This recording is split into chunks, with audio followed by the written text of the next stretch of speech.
button.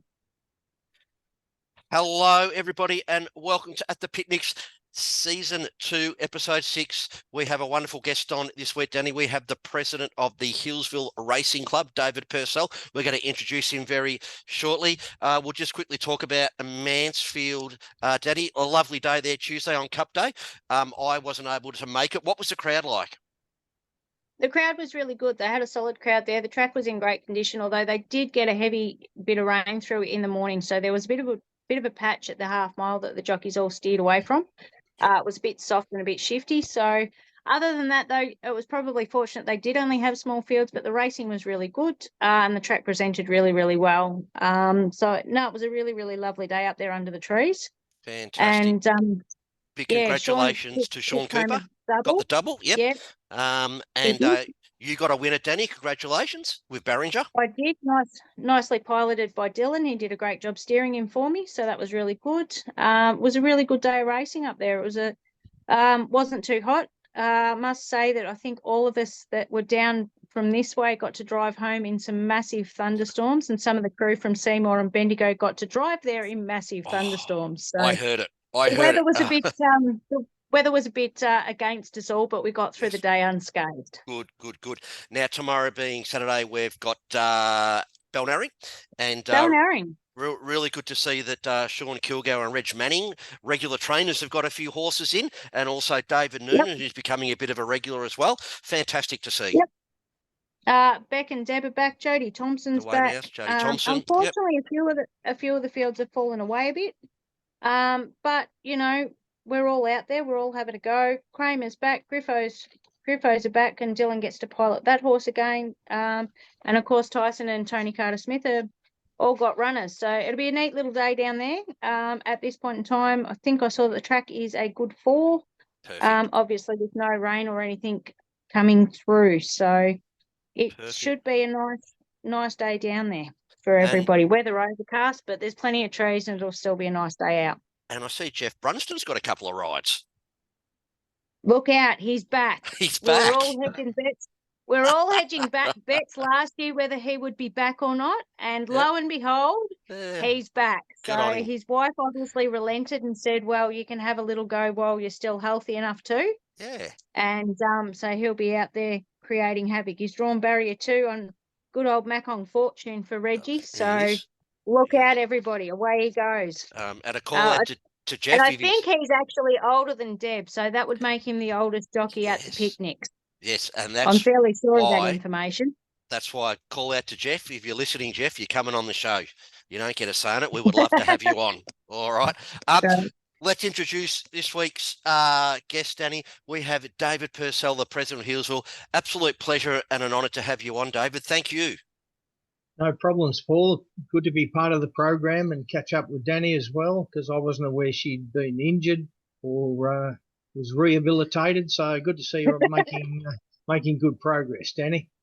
Unfortunately, I think the biggest rehabilitation is to my mental health and my husband and housemates' well-being. I'm driving them Burko, but look, we're all still alive. Nobody's suffered any cyanide poisoning nor battered heads. So, you know, we're alive and kicking. We'll be out to haunt you this season. I'll just be in a trainer's role. Oh, geez. That's good. Look forward to catching up, Danny, anyway. Yep, love Healesville. So how's the track held up after your first meeting this year? Yeah, it's held up pretty well, Danny. It was amazing. We had the track manager from Sandown actually walk across our track and have a look at it, and he was amazed. He'd never been to a picnic meeting and attended on Saturday, and was just fascinated with the amount of children we had and the crowd. He said, "We'd love to have a crowd like this at Sandown," but we did. The amount of children were absolutely, the numbers were terrific. In fact, we ran out of lollies with our sort of famous. And I wasn't even there to steal them all.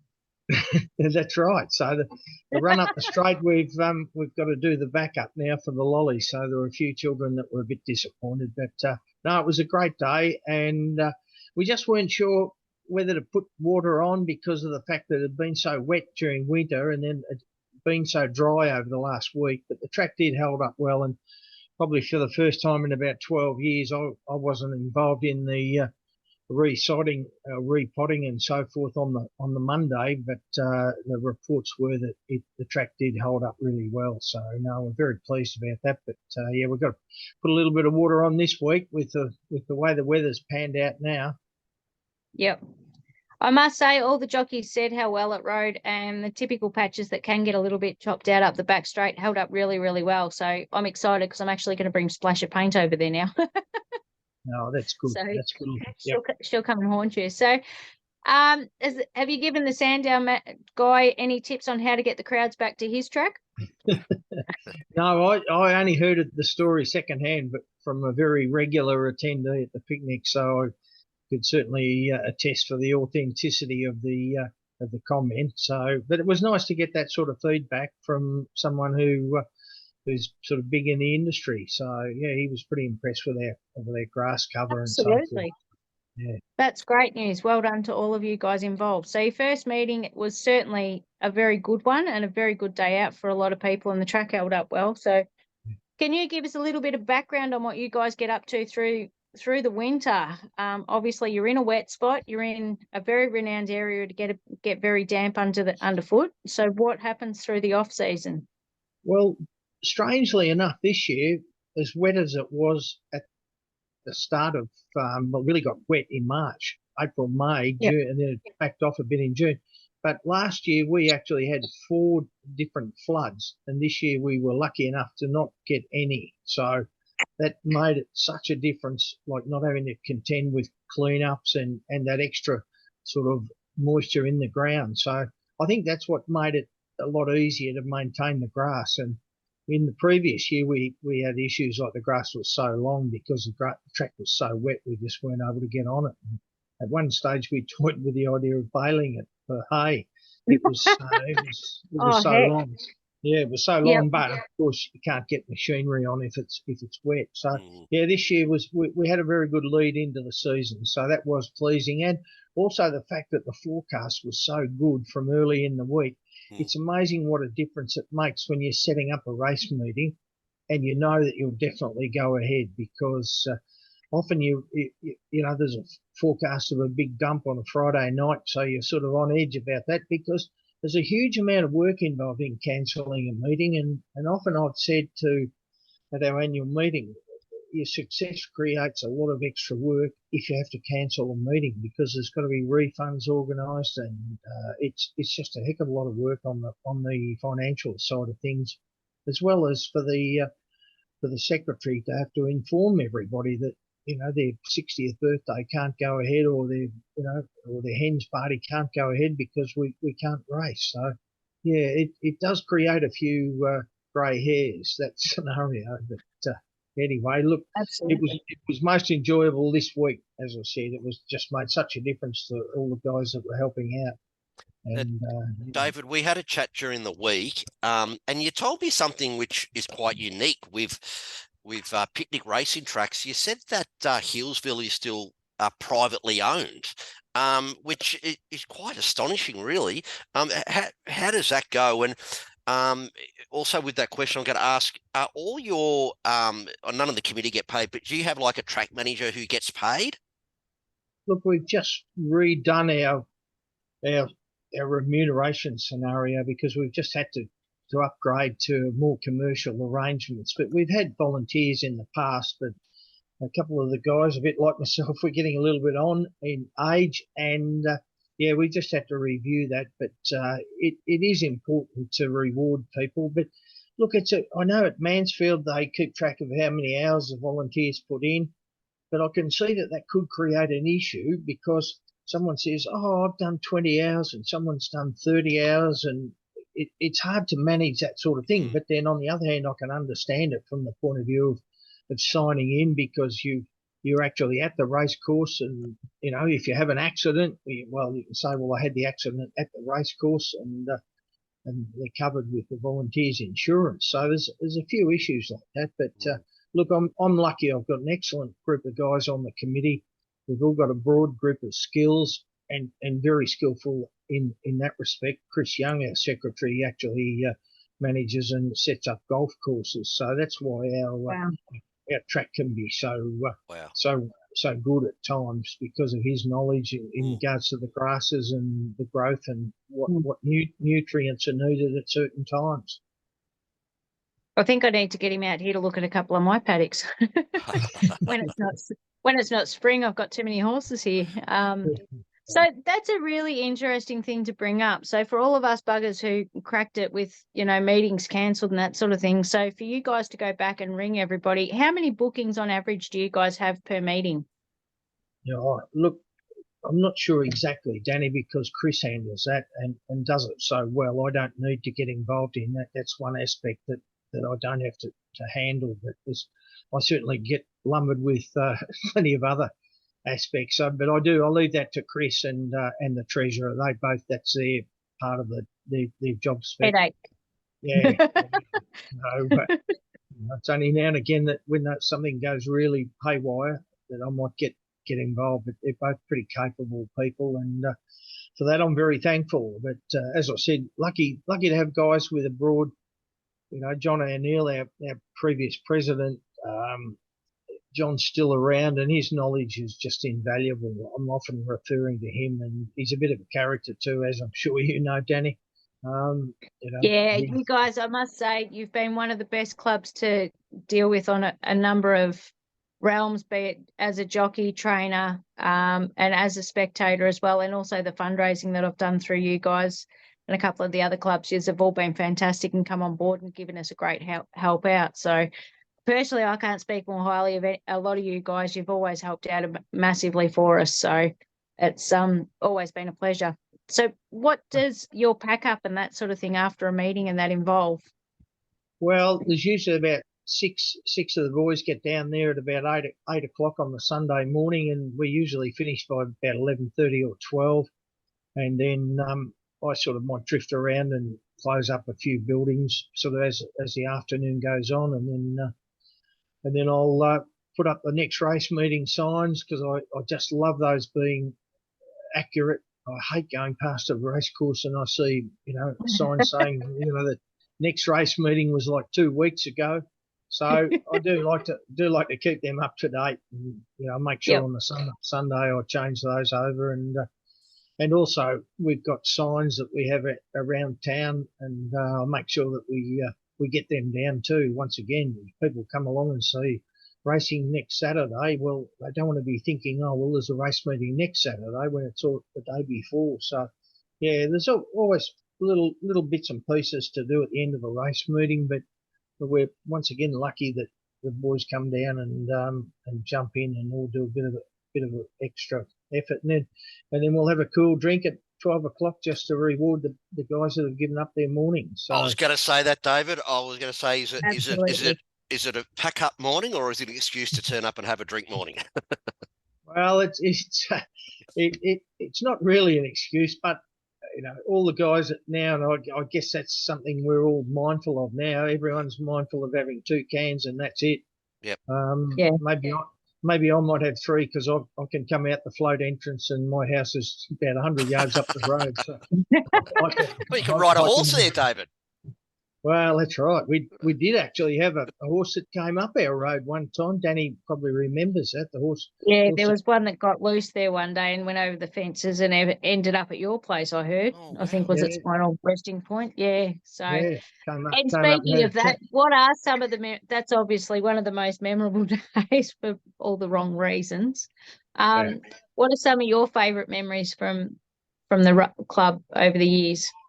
I think when we first set up, the Golden Thong was always pretty controversial. One of our older lady members came along to the annual meeting, and she didn't think it was appropriate that we had a thong race going, but we explained to her it was for advertising and promotional purposes only. And she came around. And the trophy was presented as a blown up golden thong, as in the footwear style. And if I remember rightly, I think did Beck and Deb win the first one? I think they did too. Yeah. So. Yeah. And I must say, Beck was very happy to have won that too. We all thought it was hysterical. I have one, Danny. I've got a golden thong. We won it 2 years ago. You have. Yes, and got that for you. It's actually looks really good on the shelf, and people that come and look at the horse racing stuff, they look and go, what is that? And I say, well, they have the golden slipper in Sydney and they have the golden thong at Healesville. And It is. It's a great talking point. It was a great incentive. So, yeah, absolutely. No, very thankful for Peter Warburton on the committee. His contribution was from Pete. So Pete's been on the committee for about 20 odd years. So that's where I'm lucky to have guys, as I mentioned before, John O'Neill. John's been on for 20 odd years. Chris Young, same thing, and Peter Ross, same sort of deal. So. And you, David, how long have you been on the committee for? I've been on for about 13 years. Paul, 13. so. And I was going to say, it has to be a while because I reckon it's been nearly as long as I've been riding. And how long have you been president for, David? I've been president for 12 of those years. Wow. No, hold on, 22. Yeah, 11 years. 11 years. So literally, you joined the committee and they said, "You're president." Well, I'm lucky in a way that I've got a close association with the club through my great uncle, who was called Charlie Booth. And Charlie, in 1945, he and 4 friends all chipped in £500 each and purchased the land from whoever owned the land where the racetrack is now located. And hence the reason why, as you said earlier, that we own our own land. So us and Moonee Valley are the only two. I think Pakenham in the past did own their own land, but that changed when Pakenham moved. When they moved. Yeah. So so we're pretty lucky in that regards, and we had a bit of a few scraps with the Racing Victoria legal group years ago when we changed our constitution, and they were wanting different variations. And anyway, look, we all came to an amicable arrangement. So, no, we're thankful that we do own our land, and the willow trees out the back there are leased, and they're growing and used for cricket bats. So that's it. Wow. Yeah, and they provide just an amazing backdrop to the track. It is. They're beautiful trees. Yeah, my in-laws overlook the track, and they keep saying, "When are the willows going? Because we're losing our view of the racecourse." So, that's unreal. But my great uncle Charlie, he actually invented the starting blocks for professional runners, and got into a bit of trouble in the early days because they all said that wasn't sort of legit. But anyway, eventually got it through, and Charlie lived till he was 104, so it was a pretty good stretch. But always interested in what the club was doing, and his son Neville Booth, who lives in America and hasn't had the best of health, and COVID mucked things up a bit. He often, well, up until COVID, came out every Christmas and would attend our cup meeting. You know, initially when he was a bit younger, he'd sleep on that old green couch in the ladies' jockey's room just so he could do his own thing, and then he would help out on the Sunday morning, sort of, get the track back to what it was normally like. So that's great. Yeah. So there we go. For all of us girls that used to bitch and whinge about stuff being in the way, it was actually a bloke's bed when he came visiting. That's hilarious. Yeah, that's right. We've just got about 6 minutes left, guys. I'm just going to shoot you a quick question, David, and then Danny will shoot you some quick ones. This is a question we always ask people on the show, David. Who do you follow in the AFL? I follow Hawthorn. Please don't be Richmond. Oh, he's a hawker. He's a hawker. That's all right. That's why him and my husband get along so well. Oh, there you go. Yep, there you go. Got a bit of Hawthorn memorabilia on our wall. I'm sure you have. We had a bit of success there for a while, but I'm actually I'm a bit of a strange one, Paul, in that I used to barrack for Collingwood. I worked at Fitzroy, as the old Fitzroy were, for 2 years back in the late 70s. And then I worked at the Richmond Social Club for 2 years in the early 80s. Of course you did, mate. You saw the light. That's right. And then my children who were barracking for Melbourne, Gary Lyon retired, and my young bloke was about 14 at the time, and he said, "Well, if Gary Lyon's retiring, that's it. I'm following Shane Crawford." So And then Can't go wrong. I wanted to sort of follow what the kids were doing, and of course that last 15 years of Hawthorn's been exceptional. Oh, fantastic, mate.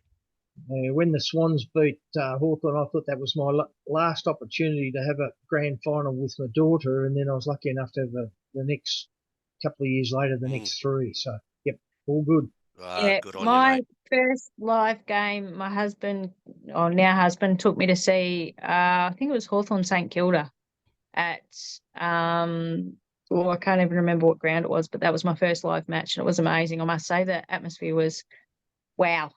Yeah, That was was back pretty in cool. that was back in about 1948, Danny. Piss off, smart ass. I'm not that old, you asshole. I'm older than you. I was It's all actually pregnant. I was actually pregnant at the time, so it was only about 8 years ago. right. Okay. Terrorist. All right. All right. Do you want to Jesus shoot Christ. Dave some quick ones, Danny? Oh no, I'm quite enjoying hearing Dave's He's family got some- history of how he got got some- involved into the club. Yeah. So have you had any racehorses, Dave? Obviously being a part of the club for so many years. What else have you got on board?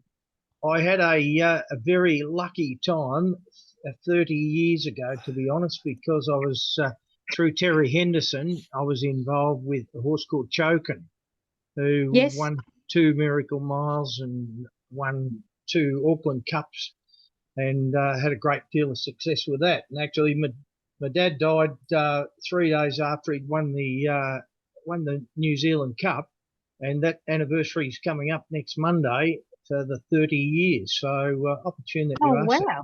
Yeah, and I've bred That's amazing. a few standard breds, and I've got a filly on the ground at the moment that we all hope will do well. And I've got a small share in another galloper who's got foal as well. So she's up at Strath Creek. So yeah, I've got that little interest still going. So With your yeah, family history, David, you need to write a book. we said that about my mum at the time, and yeah, she passed a couple of years ago at 96. So yeah, we do miss a lot of her knowledge. So yeah, pretty lucky in You've that got regard. some good genes in there. You'll be Yeah. around for a while yet, we hope. Yeah, well, that's right. That's for sure. So, but yeah, just so long as my health keeps up, I'll keep involved because, as I said, they're a great bunch of blokes, and yeah, we do enjoy the racing and the days that we have down there at the track and so forth. But I originally got involved when I went for a walk around the race course and saw a few things like Patterson's curse growing and a tree over the fence. So I rang a few blokes, and then, of course, once I knew that my Uncle Charlie had planted the original sort of pin oak trees, that sort of meant I was guaranteed a spot on the committee. So that's where it all started. Kicked on. But That's it's fantastic.